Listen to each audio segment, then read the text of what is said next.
Welcome, survivors, burnout community, and those just interested. It's Kelly Buboltz, trainer, author, speaker, and your burnout prevention mentor. Burnout is not taboo. It's our reality in this chaotic, fast-paced world. But we're not going to let it drive the narrative to our stories. We're going to do something about it. So let's dig in.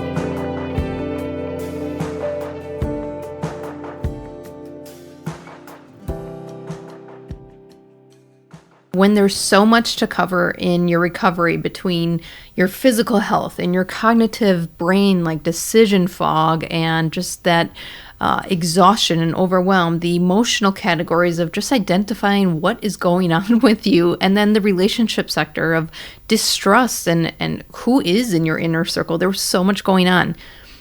So when you can do an energy audit, you can actually kickstart this journey and feed the need and refuel where your energy thrives. So when you're in burnout, in that survivorship mode, it's easy to lose sight that this is energy, that this energy comes and flows, that you have highs and lows, and that you can give, but you also have to receive. Otherwise, that energy cycle is broken. So when you're waking up exhausted and you go through the motions every day, at the end of the day, you're going to be drained. Midday, you're already drained. And you're wondering kind of what happened. And then you do this day after day after day.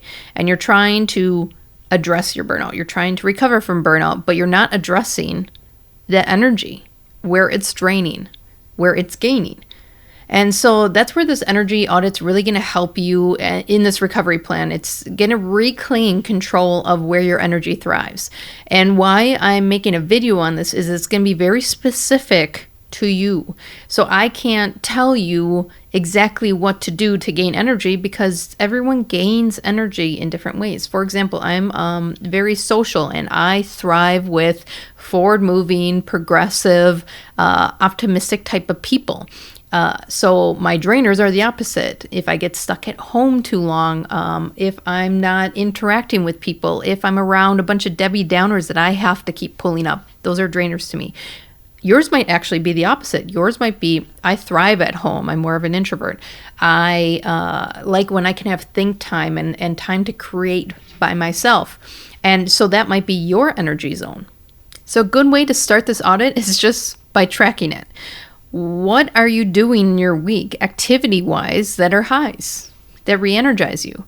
And where in your activities or even in your days is it low? And when you write that down, everything that you do from work tasks to household chores to your obligations, your distractions, your social interactions, even your downtime, for each activity, I want you to level it. So 1, it's draining. 2, depending on where you are today, your state of mind, it can be draining or energizing. And then 3, energizing. I want you to rate each activity. Is it draining or is it energizing? Or depending on the day, it's that mid-range, that 2.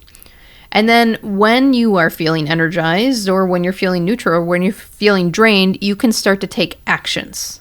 You can start to take actions in that time of day. You can take actions to reroute that activity that's draining or figure out someone else to do it or talk to someone so that you don't have to do it as frequent as you do today. So once you identify these patterns and what you need to reroute, right? So you want to reroute the 1s, the drainers, and you want to do more of the 3s, the energizers. You can start to eliminate and minimize the energy drains. And then you can focus on high impact tasks. So it doesn't mean you have to be energized all the time, but it means that you can honor that energy when it does show up. You can honor that energy at the time of day that it wants to peak.